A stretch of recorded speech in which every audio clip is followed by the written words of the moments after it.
Hi friends, ఈరోజు మనం రీసెంట్గా తమిళ్లో ఒక మంచి సస్పెన్స్ అండ్ క్రైమ్ థ్రిల్లర్ కాన్సెప్ట్తో వచ్చిన అమెజాన్ ప్రైమ్లో స్ట్రీమింగ్ అవుతున్న మాతృ మూవీ స్టోరీ డిస్కస్ చేసుకోబోతున్నాం. ఇలాగే మీకు ఇంకా ఏ మూవీ స్టోరీ అని ఎక్స్ప్లెనేషన్ కావాలి అంటే ఆ మూవీ నేమ్ అనేది కమెంట్ బాక్స్లో కామెంట్ చేయండి. ఇక ఏమాత్రం ఆలస్యం చేయకుండా మూవీలోకి వెళ్ళిపోదాం. మూవీ స్టార్ట్ అవ్వగానే రాత్రి సమయంలో దివ్య అనే అమ్మాయి తన రూమ్లో నిద్రపోతూ ఉండగా అదే టైంకే దివ్య ఫోన్కి తన బాయ్ ఫ్రెండ్ ఫోన్ చేసి నిన్ను చూడాలని ఉంది, నీతో మాట్లాడాలని ఉంది, నేను చెప్పిన లొకేషన్కి రా అంటాడు. దానికి దివ్య రోజంతా మాట్లాడుతూనే ఉంటావు కదా, ఇంత రాత్రి సమయంలో బయటికి రాను అనగా దానికి తన బాయ్ ఫ్రెండ్ ఇప్పుడు నువ్వు రాకపోతే నేనే నీ ఇంటికి వస్తా అనడంతో అది విన్న దివ్య ఇంట్లో నా పేరెంట్స్ ఉన్నారు, నువ్వంత పని చేయకు, లొకేషన్ పంపు నేనే వస్తా అని అలా తన బాయ్ ఫ్రెండ్ పంపిన లొకేషన్కి వెళ్ళగా అక్కడ తన బాయ్ ఫ్రెండ్ ఉండడు.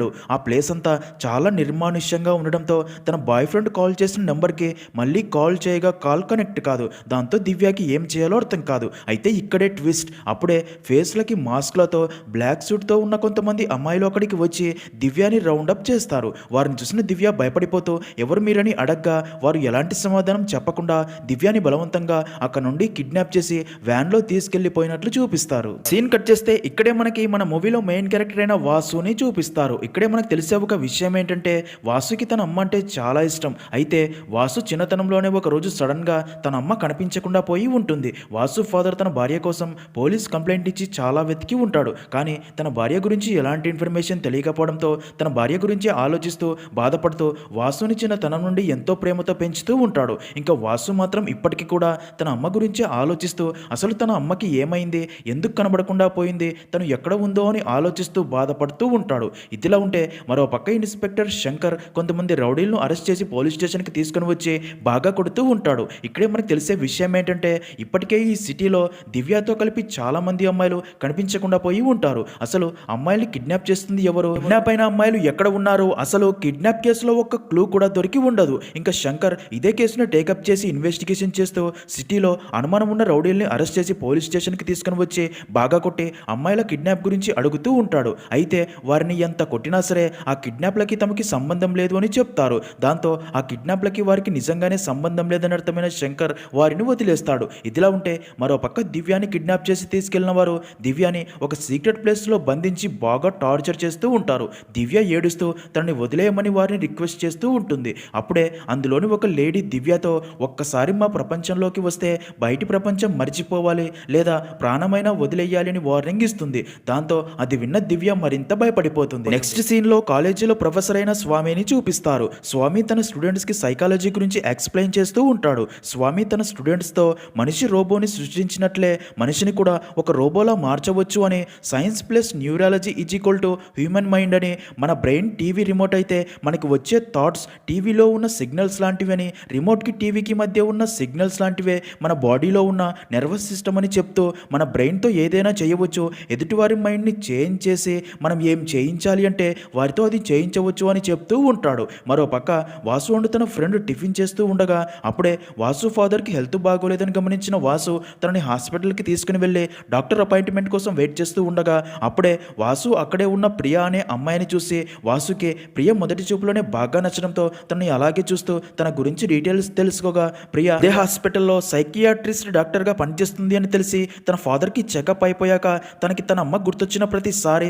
కొంచెం డిప్రెషన్లోకి వెళ్తూ ఉండడంతో తన ఫాదర్ తనని ఒకసారి సైకియాట్రిస్ట్ డాక్టర్ దగ్గరికి వెళ్దామని చెప్తూ ఉంటాడు. కానీ వాసు రాను అని చెప్తూ ఉంటాడు. కానీ ఇప్పుడు ప్రియా కోసం కావాలనే తన ఫాదర్కి చెప్పి పేషెంట్ లాగా ప్రియా దగ్గరికి వెళ్తాడు. ఇంకా అలా వాసు ప్రియాతో మాట్లాడుతూ తన మాటలతో ప్రియాని ఇంప్రెస్ చేస్తూ ఉంటాడు. ఇంకా ప్రియాకి కూడా వాసు బిహేవియర్ నచ్చి గుడ్ ఇంప్రెషన్ ఏర్పడి ప్రియా వాసుతో క్లోజ్గా మాట్లాడి అలా ఇద్దరు క్లోజ్ అవుతారు. మరో పక్క పోలీస్ స్టేషన్ దగ్గరికి ఒక పేరెంట్స్ వచ్చి తమ కూతురు నిన్న రాత్రి నుండి కనబడడం లేదని కంప్లైంట్ ఇవ్వగా అదంతా చూస్తున్న శంకర్కి అసలు అమ్మాయిల్ని అంత పక్కా ప్లాన్తో ఎవరు కిడ్నాప్ చేస్తున్నారో ఎంత ట్రై చేస్తున్నా ఎలాంటి క్లూస్ దొరక్కపోవడంతో కేసుని మరింత సీరియస్గా తీసుకొని ఇన్వెస్టిగేషన్ చేస్తూ అలా ఇన్వెస్టిగేషన్లో భాగంగా ఒకరోజు స్వామి ప్రొఫెసర్గా పనిచేసే కాలేజీకి వెళ్తాడు. ఎందుకు అంటే ఇప్పటిదాకా మిస్ అయిన అమ్మాయిల్లో ఎక్కువ మంది అమ్మాయిలు ఈ కాలేజీలో చదివే అమ్మాయిలే కాబట్టి అందుకే ఆ అమ్మాయిల ఫ్రెండ్స్ని అడిగి డీటెయిల్స్ తెలుసుకుంటే ఏవైనా క్లూస్ దొరికే ఛాన్స్ ఉందని అలా స్వామిని కలిసి విషయం చెప్పి ఆ మిస్ అయిన అమ్మాయిల ఫ్రెండ్స్ని అడిగి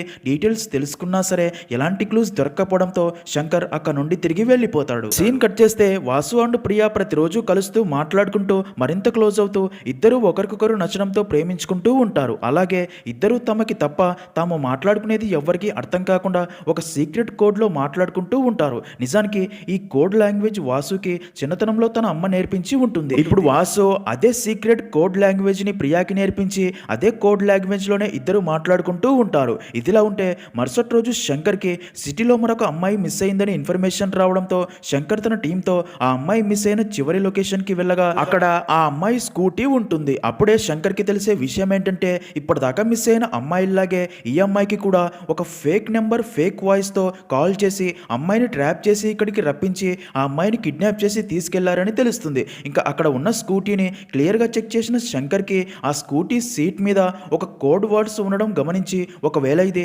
కిడ్నాపర్స్ కోడ్ లాంగ్వేజ్ అయ్యి ఉండే ఛాన్స్ ఉందని దాన్ని ఫోటో తీసుకొని అదేంటో కనుక్కోమని ఎక్స్పర్ట్ కి పంపుతాడు. అయితే ఇక్కడే మనకు తెలిసే ఒక విషయం ఏంటంటే ఈ code words same Vasu and Priya use చేసే కోడ్ లాంగ్వేజ్ లాగే ఉంటుంది. నెక్స్ట్ సీన్ లో అదే రోజు రాత్రి శంకర్ తన టీంతో పెట్రోలింగ్ చేస్తూ ఉండగా ఒక ప్లేస్ లో ఒక అమ్మాయి ఒంటరిగా నిలబడి ఉండడం చూసి తన దగ్గరికి వెళ్ళి సిటీలో ఇప్పటికే అమ్మాయిల కిడ్నాప్లు ఎక్కువయ్యాయి, రాత్రిపూట ఒంటరిగా ఉండడం సేఫ్ కాదు, ఇంటికి వెళ్ళమని చెప్పి అలా కాస్త ముందుకు వెళ్ళగానే అప్పుడే ఆ అమ్మాయి ఉన్న ప్లేస్ అంతా పొగ వచ్చి శంకర్ కళ్ళ ముందే అలా ఎవరో తనని కిడ్నాప్ చేసి తీసుకెళ్లడంతో అది చూసిన శంకర్ కూడా షాక్ అవుతాడు. ఇంకా మరుసటి రోజు ఉదయం శంకర్కి మరో మిస్సింగ్ కేసు గురించి తెలుస్తుంది. కానీ ఇక్కడే ట్విస్ట్ ఏంటంటే ఈసారి కిడ్నాప్ అయింది అమ్మాయి కాదు అబ్బాయి. అది చూసిన శంకర్కి కిడ్నాపర్స్ కేవలం అమ్మాయిలనే కాదు ఏజ్ జెండర్ సంబంధం లేకుండా కిడ్నాప్ చేస్తున్నారని అర్థమవుతుంది. ఇంకా ఆ ప్లేస్ లో కూడా సేమ్ కోడ్ వర్డ్స్ రాసి ఉండడం శంకర్ గమనిస్తాడు. ఇదిలా ఉంటే మరో పక్క వాసు అండ్ ప్రియా ఒక రెస్టారెంట్ లో కూర్చొని మాట్లాడుకుంటూ ఉండగా అదే టైంకి అక్కడికి ఫేస్ కి మాస్కులతో అదే కిడ్నాపింగ్ లేడీస్ వచ్చి ప్రియాని కిడ్నాప్ చేసి తీసుకెళ్లాలని చూడగా వాసు వారిని కొట్టి ప్రియాని కాపాడి అక్కడ నుండి తన ఇంటి దగ్గరికి తీసుకుని వచ్చి వదిలి అసలు వాళ్ళు ఎవరు, నేను ఎందుకు తీసుకెళ్లాలి అనుకున్నారు అని ఏమీ అర్థం కాక ప్రియాకి ధైర్యం చెప్పి వెళ్ళిపోతాడు. ఇంకా వారిని చూసిన శంకర్ ఆ అబ్బాయి ఎవరు అని ప్రియాపై సీరియస్ అవుతాడు. ఇక్కడే మనకు తెలిసే ఒక విషయం ఏంటంటే నిజానికి ప్రియా ఎవరో కాదు సిఐ శంకర్ కూతురే అని. ప్రియా తన ఫాదర్ కి వాసు తన ఫ్రెండ్ అని చెప్తుంది. కానీ శంకర్ కి డౌట్ వచ్చి తర్వాత ప్రియా ఫోన్ తీసుకుని వారి వాట్సాప్ చాట్ చెక్ చేయగా వారి చాట్ చూసిన శంకర్ కూడా షాక్ అవుతాడు. ఎందుకు అంటే అమ్మాయిల్ని కిడ్నాప్ చేస్తున్న కిడ్నాపర్స్ యూజ్ చేసే కోడ్ వర్డ్స్ లాగే వాసు అండ్ ప్రియా కూడా సేమ్ కోడ్ లాంగ్వేజ్ యూజ్ చేస్తూ ఉంటారు కాబట్టి దాంతో శంకర్కి అయితే ఆ కిడ్నాపర్స్ ఈ వాసుని అని డౌట్ వచ్చి ప్రియాతో నీకు ఈ కోడ్ లాంగ్వేజ్ ఎలా తెలుసు అని అడగ్గా దానికి ప్రియా నాకు వాసు నేర్పించాడు అని చెప్పడంతో అది విన్న శంకర్కి వాసునే కిడ్నాపర్ అని ఫిక్స్ అయ్యి వెంటనే వాసు ఇంటికి వెళ్ళి తన ఇల్లు మొత్తం చెక్ చేయగా వాసు రూమ్ లో కూడా గోడలపై ఇలాంటి కోడ్ వర్డ్స్ చాలా ఉంటాయి. దాంతో వాసు ఎక్కడా అని వాసు ఫాదర్ ని అడగ్గా దానికి తను తన ఫ్రెండ్స్ తో కలిసి ఎగ్జిబిషన్ కి వెళ్తా అని చెప్పాడు అని చెప్పడంతో శంకర్ తన టీంతో వెంటనే అక్కడికి బయలుదేరుతాడు. మరో పక్క వాసు ప్రియాతో కలిసి ఎగ్జిబిషన్ కి వెళ్ళి ఉంటాడు. అప్పుడే ప్రియా వాసుకి చెప్పి వాష్రూమ్ కి వెళ్ళగా అదే టైంకే ఫేస్ కి మాస్కులతో అదే బ్లాక్ సూట్ లేడీస్ అక్కడికి రాగా వాసు వారిని చూసి ఆ రోజు జరిగింది గుర్తు చేసుకుని ప్రియాపై అటాక్ చేసింది వారే అని వారిపై అటాక్ చేయగా అలా వారి మధ్య ఫైట్ జరుగుతుంది. ఇంకా అదే టైంకే శంకర్ తన టీంతో అక్కడికి వచ్చి వాసుని పట్టుకుని తమతో పాటు తీసుకెళ్తూ నువ్వే కిడ్నాపర్ అని మాకు తెలిసిపోయిందిరా అనగా దానికి వాసు సార్ కిడ్నాపర్ నేను కాదు, ఆ బ్లాక్ సూట్ వేసుకున్న వాళ్ళని ఎంత చెప్పినా సరే వినకుండా వాసుని అరెస్ట్ చేసి తీసుకుని వెళ్ళిపోతారు. ఇక్కడే ట్విస్ట్ ఏంటంటే అప్పుడే ప్రియా వాష్రూమ్ నుండి బయటికి రాగా ఆ కిడ్నాపర్స్ ప్రియాని కిడ్నాప్ చేసి అక్కడ నుండి తీసుకెళ్లిపోతారు. నెక్స్ట్ సీన్ లో శంకర్ వాసుని పోలీస్ స్టేషన్ కి తీసుకెళ్లి బాగా కొడుతూ నిజం చెప్పరా సిటీలో అమ్మాయిల్ని కిడ్నాప్ చేస్తుంది నువ్వే కదా అనగా దానికి వాసు ఆ కిడ్నాప్లకి నాకు ఎలాంటి సంబంధం లేదు సార్, ఆ కోడ్ లాంగ్వేజ్ నాకు మా అమ్మ నేర్పించింది అని పదే పదే అదే చెప్తూ ఉండగా అప్పుడే శంకర్కి మరొక షాకింగ్ విషయం తెలుస్తుంది. అదేంటంటే తన కూతురు ప్రియా కూడా కిడ్నాప్ అయ్యిందని. ఇది తెలిసిన వాసు షాక్ అయ్యి నేను చెప్పేది వినండి సార్, ప్రియాని కూడా ఆ మాస్క్ లేడీసే కిడ్నాప్ చేసి ఉంటారు, వారిని పట్టుకోండి అనగా దానికి శంకర్ వాసు తలకి గన్ గురిపెట్టి నిజం చెప్పరా నా కూతురు ఎక్కడ, తనని ఏం చేస్తావని అడగ్గా దానికి వాసు ప్రియా నేను ప్రేమించుకుంటున్నాం సార్, తనంటే నాకు ప్రాణం, అయినా నిన్న రాత్రి నుండి నేను పోలీస్ స్టేషన్లో మీతో పాటే ఉన్నాను కదా, ప్రియాని ఎలా కిడ్నాప్ చేయగలను, నా మాట వినండి అని చెప్పడంతో అదంతా చూస్తున్న శంకర్కి అసలు ఏమీ అర్థం కాదు. ఇంకా అప్పుడే వాసు ఫాదర్ తనతో పాటు పోలీస్ స్టేషన్కి ఒక లాయర్ని తీసుకుని వచ్చి వాసుకి బెయిల్ ఇప్పించి ఇంటికి తీసుకుని వెళ్తాడు. ఇంకా ఇంటికి వచ్చాక వాసు బాగా ఆలోచించి తన ఫాదర్తో నాన్న ఆ రోజు అసలు అమ్మకి ఏమైంది, తను ఎక్కడికి వెళ్ళిపోయిందని అడగ్గా దానికి వాసు ఫాదర్ ఆ రోజు నేను ఎప్పట్లాగే ఆఫీస్కి వెళ్ళి సాయంత్రం ఇంటికి రాగా అప్పటికే ఇంటి నిండా రక్త మరకలు ఉన్నాయి, వీళ్ళంతా వెతికినా సరే మీ అమ్మ కనిపించలేదు కనిపించట్లేదు, ఇక నువ్వు అప్పటికే స్పృహలో లేవు, మీ అమ్మ కోసం చాలా రోజులు వెతికాను కానీ తన గురించి ఏమీ తెలియలేదు, ఇంకా నీకు ఉన్న ఈ కోడింగ్ ఆలోచనలన్నీ కూడా మీ అమ్మ ఆలోచనలే అయి ఉంటాయని చెప్పగా అది విన్న వాసుకి ఒకవేళ ఈ కిడ్నాప్లకి తన అమ్మకి ఏదైనా సంబంధం ఉందా అని తనకి డౌట్ వస్తుంది. ఇదిలా ఉంటే మరో పక్క ఇప్పుడు ఏకంగా తన కూతురే కిడ్నాప్ అవడంతో శంకర్ ఫుల్గా టెన్షన్ పడుతూ ఆ కిడ్నాపర్స్ని ఎలాగైనా కనిపెట్టి తన కూతురిని కాపాడాలని ట్రై చేస్తూ ఉంటాడు. ఇలా ఉండగా అప్పుడే ఒక మహిళ ఏడుస్తూ పోలీస్ స్టేషన్కి వచ్చి శంకర్తో, సార్ నా భర్త నిన్నటి నుండి కనిపించడం లేదు, తనని మీరే ఎలాగైనా వెతికి కనిపెట్టాలి అని చెప్పి ఏడుస్తుంది. అది విన్న శంకర్ ఆ మహిళను అడిగి డీటెయిల్స్ తెలుసుకోగా ఇక్కడే శంకర్కి తెలిసే మరో షాకింగ్ విషయం ఏంటంటే ఈ మహిళ కూడా ప్రొఫెసర్ స్వామి స్టూడెంటే అని, అంతేగాక వారి పెళ్లి దగ్గరుండి చేసింది కూడా స్వామినే అని. అదంతా విన్న శంకర్కి సిటీలో జరుగుతున్న అమ్మాయిల కిడ్నాప్ కేసులన్నీ తిరిగి తిరిగి స్వామి కాలేజీ దగ్గరికే వచ్చి ఆగుతూ ఉండడంతో శంకర్కి అసలు ఈ కేసులో ఏం జరుగుతుందో ఏమీ అర్థం కాదు. అందుకే ఒకసారి ప్రొఫెసర్ స్వామిని కలిసి డీటెయిల్స్ తెలుసుకోవాలని తన కాలేజీ దగ్గరికి వెళ్తాడు. సీన్ కట్ చేస్తే మూవీలో ఇక్కడే అసలైన ట్విస్ట్ వస్తుంది. అదేంటంటే ఇక్కడే మనకి స్వామి అసలు రూపం చూపిస్తారు. నిజానికి ఇప్పటిదాకా సిటీలో మిస్ అయిన అందరూ కూడా స్వామి ఏర్పరిచిన తన కొత్త ప్రపంచంలోనే ఉంటారు. అంటే ఇప్పటిదాకా సిటీలో జరిగిన అన్ని కిడ్నాప్ల వెనుక ఉన్న ఆ మాస్టర్ మైండ్ ఎవరో కాదు, ప్రొఫెసర్ స్వామినే. ఇంకా కిడ్నాప్ అయ్యి స్వామి ప్రపంచంలో ఉన్న అందరూ స్వామితో పాటు అక్కడే ఉన్న ఒక మహిళా విగ్రహాన్ని పూజిస్తూ అలాగే స్వామిని దేవుడిలా భావిస్తూ ఉంటారు. స్వామి ఏం చెప్తే అది అందరూ చేస్తూ ఉంటారు. నిజానికి స్వామి కిడ్నాప్ చేయించిన వారందరినీ ఈ సీక్రెట్ ప్లేస్కి తీసుకొని వచ్చాక వారి మైండ్ని పూర్తిగా మార్చేసి తనతో పాటు తన ప్రపంచంలో తన మాట వింటూ ఉండేలా చేస్తూ ఉంటాడు. ఇదిలా ఉంటే ఒకరోజు కిడ్నాప్ చేసి తీసుకొని వచ్చిన ఒక అమ్మాయి అక్కడ నుండి తప్పించుకొని పారిపోవాలని ట్రై చేయగా స్వామి మనుషులు ఆ అమ్మాయిని పట్టుకుని స్వామి ముందుకు తీసుకుని వెళ్తారు. స్వామి ఆ అమ్మాయితో ఇది నా ప్రపంచం, నా ప్రపంచంలోకి ఒకసారి వచ్చాక తిరిగి వెళ్ళలేరు అని చెప్పగా అది విన్న ఆ అమ్మాయి ఏడుస్తూ ప్లీజ్ నన్ను వదిలేయండి లేదా నన్ను చంపేయండి, ఎందుకంటే ఇంటి దగ్గర మా అమ్మ ఒంటరిగా ఉంది, తనకి కళ్ళు కనిపించవు, నేను లేకపోతే తను బ్రతకలేదు, తనని చూసుకునేవారు ఎవ్వరూ లేరు, తను బాధపడుతూ చనిపోవడం నేను చూడలేను అని చెప్పి ఏడుస్తుంది. అమ్మ పేరు వినగానే స్వామి కూడా చాలా ఎమోషనల్ అయ్యి నువ్వు చెప్తుంది నిజమేనా, అమ్మ ఎప్పటికీ బాధపడకూడదు అని తన మనుషులతో ఈ అమ్మాయిని తీసుకెళ్లి వెంటనే తన ప్రపంచంలో ఉన్న అమ్మ దగ్గర వదిలిపెట్టి రండి అని చెప్పి పంపుతాడు. తర్వాత స్వామి ఒక రూమ్లోకి వెళ్ళి అక్కడే ఉంచిన ఫ్రీజర్ దగ్గర కూర్చొని ఆ ఫ్రీజర్లోకి చూస్తూ ఎమోషనల్ అవుతాడు. నిజానికి ఆ ఫ్రీజర్లో స్వామి అమ్మ శవం ఉంటుంది. స్వామి అమ్మ చనిపోయాక కూడా స్వామికి తన అమ్మ మీద ఉన్న ప్రేమ వల్ల అంత్యక్రియలు చేయకుండా ఇలా తన అమ్మ శవాన్ని అప్పటి నుండి ఫ్రీజర్లో ఉంచి చూసుకుంటూ ఉంటాడు. ఇంకా ఇప్పుడు స్వామి తన అమ్మ శవాన్ని చూసి ఏడుస్తూ పిచ్చివాడిలా ప్రవర్తిస్తూ అమ్మ నువ్వు నన్ను వదిలి ఎందుకు వెళ్ళిపోయావు, మళ్ళీ బ్రతికి నా దగ్గరికి రా అని చెప్పి ఏడుస్తూ ఉంటాడు. ఇలా ఉంటే ప్రియా దగ్గరికి స్వామి మనిషి అయిన దియా వెళ్ళి తనని టార్చర్ చేస్తూ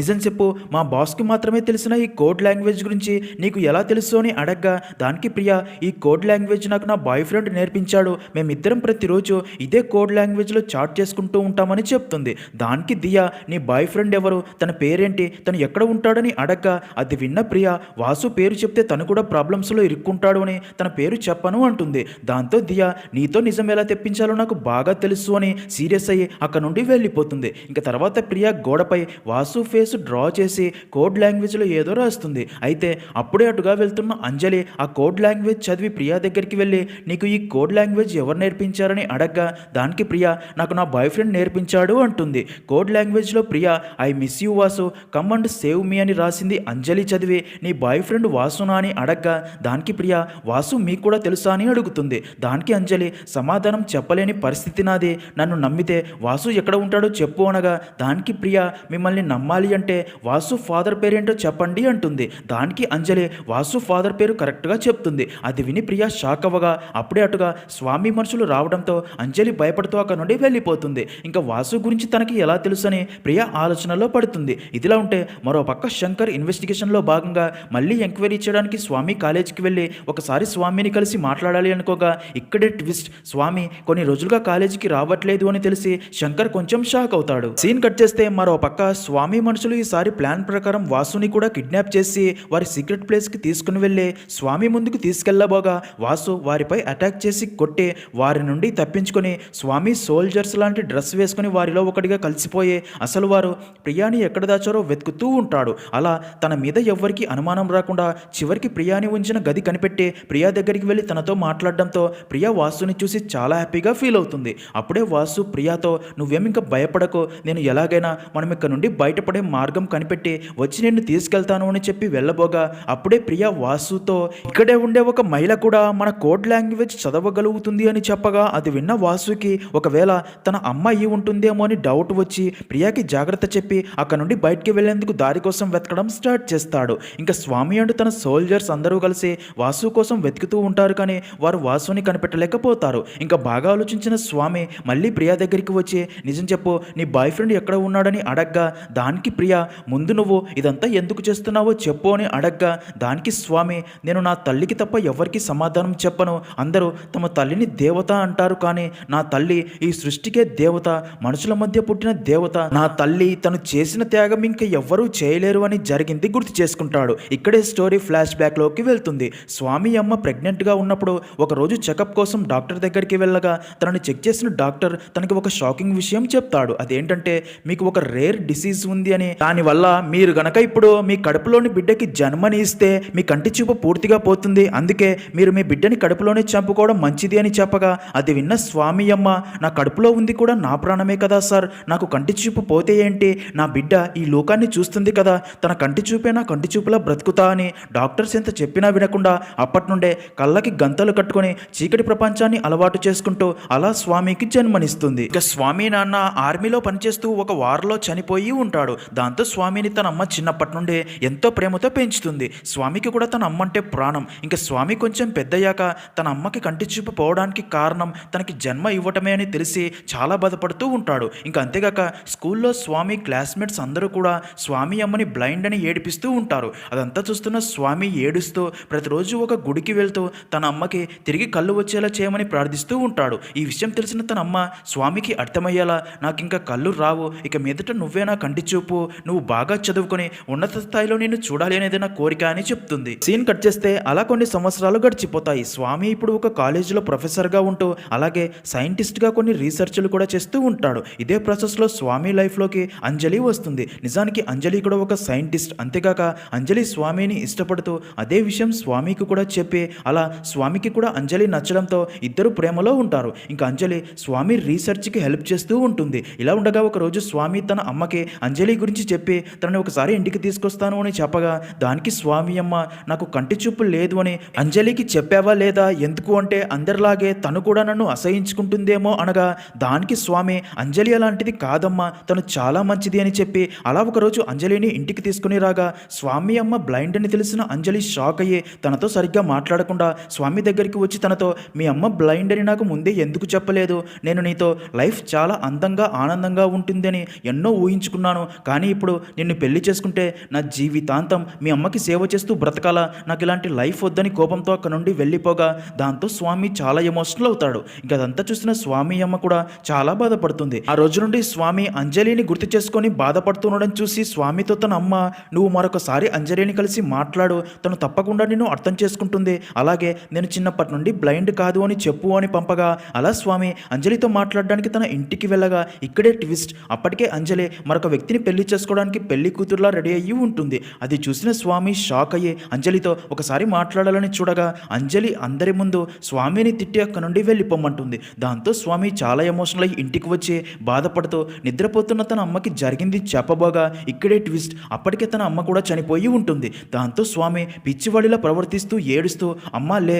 నువ్వు లేకుంటే నేను ఒంటరిగా ఈ లోకంలో బ్రతకలేను అని ఏడుస్తూ చాలా ఎమోషనల్ అవుతాడు. ఇంకా స్వామికి తన అమ్మ మీద ఉన్న పిచ్చి ప్రేమ వల్ల తనకి అంత్యక్రియలు చేయకుండా తన అమ్మ బాడీ ఫ్రీజర్లో ఉంచి తన రీసెర్చ్ మళ్ళీ స్టార్ట్ చేస్తాడు. ఈ ప్రపంచంలో తన అమ్మకి ఎవ్వరూ గౌరవం ఇవ్వలేదు అని, అందుకే తన అమ్మ కోసం ఒక కొత్త ప్రపంచాన్ని సృష్టించి అందులో ఉన్న వాళ్ళు అందరూ తన అమ్మని దేవతలా చూడాలి అనుకుంటాడు. అలా కొన్ని నెలల తర్వాత తను రీసెర్చ్ చేస్తున్న భయంకరమైన ఆ ఎక్స్పెరిమెంట్ కూడా సక్సెస్ అవుతుంది. తను అప్పటి నుండి సిటీ నుండి ప్లాన్ ప్రకారం కిడ్నాప్ చేసి తీసుకొచ్చిన వారిని ఇక్కడ బంధించి వారి మైండ్లో తను రీసెర్చ్ చేసిన ఒక ప్రోగ్రామ్ని ఫిట్ చేస్తూ ఉంటాడు. అలా స్వామి తను ఫిట్ చేసిన ప్రోగ్రాం వల్ల వారు అందరూ స్వామి అమ్మని దేవతగా పూజిస్తూ తమ ఈ ప్రపంచానికి దేవత స్వామి అమ్మని అని భావిస్తూ ఉంటారు. తన అమ్మకి నార్మల్ ప్రపంచంలో ఎవరూ గౌరవించలేదు అని తన అమ్మ కోసమే ఈ ప్రపంచాన్ని ఏర్పాటు చేసి అందరూ తన అమ్మనే దేవతగా పూజించాలి అని స్వామి ఇదంతా చేస్తూ ఉంటాడు. అలాగే ఇప్పటిదాకా కిడ్నాప్ చేసిన అందరూ కూడా ఒకప్పుడు స్వామి అమ్మని బ్లైండ్ అని అవమానించిన ఫ్యామిలీస్కి చెందిన వారే. ఇంకా స్టోరీ ప్రెజెంట్లో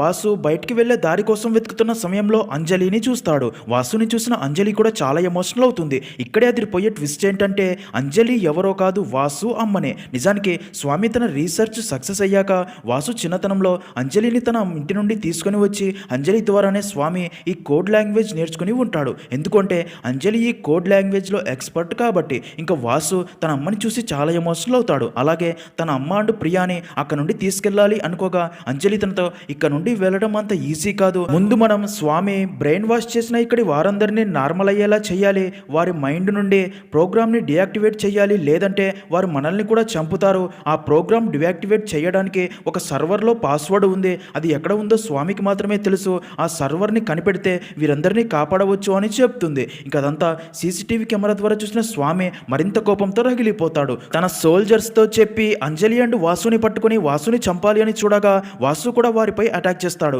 అలా వారి మధ్య పెద్ద ఫైట్ జరుగుతుంది. ఇదే ప్రాసెస్లో వాసుకి స్వామి అమ్మని ఉంచిన ఫ్రీజర్ గురించి తెలిసే ఆ సర్వర్ ఎక్కడ ఉందో తన నోటి నుంచే చెప్పించాలి అని తన అమ్మ బాడీ ఉంచిన ఫ్రీజర్ తన ముందుకు తీసుకొని వచ్చి స్వామిని భయపెట్టాలి అని చూడగా స్వామికి మరింత కోపం వచ్చి వాసుని దారుణంగా కొడతాడు. అలా చాలాసేపు వారిద్దరి మధ్య ఫైట్ తర్వాత వాసు స్వామిని దారుణంగా కొట్టడంతో స్వామి తన అమ్మ విగ్రహం పాదాల దగ్గర పడి చనిపోతాడు. అది చూసిన స్వామి సోల్జర్స్ అందరూ కూడా కోపంతో రగిలిపోయి వాసుని చంపాలి అని తన పైకి రాగా అదంతా చూస్తున్న అంజలికి వాసుని వారి నుండి ఎలా కాపాడాలో అర్థం కాదు. అయితే అప్పుడే అంజలి స్వామి అమ్మ డెడ్ బాడీని క్లియర్గా చూడగా తన అమ్మ డెడ్ బాడీ వీపుకే అక్కడే ఆ డియాక్టివేట్ సర్వర్ ఉండడం గమనించి వెంటనే దాన్ని తీసుకుని వెళ్ళి స్వామి వారి బ్రెయిన్లో ఫిట్ చేసిన ప్రోగ్రామ్ని ఆ సర్వర్ ద్వారా పాస్వర్డ్ ఎంటర్ చేసి డియాక్టివేట్ చేయడంతో ఆ సోల్జర్స్ అందరూ మళ్ళీ నార్మల్ అవుతారు. అయితే వారందరికీ కూడా అప్పటిదాకా అక్కడ ఏం జరిగిందో ఏమీ కూడా గుర్తుండదు. ఇంకా వాసు తన అమ్మని ప్రియని తీసుకుని అక్కడ నుండి వెళ్ళిపోతాడు. అలా అక్కడితో మూవీ అనేది ఎండ్ అవుతుంది.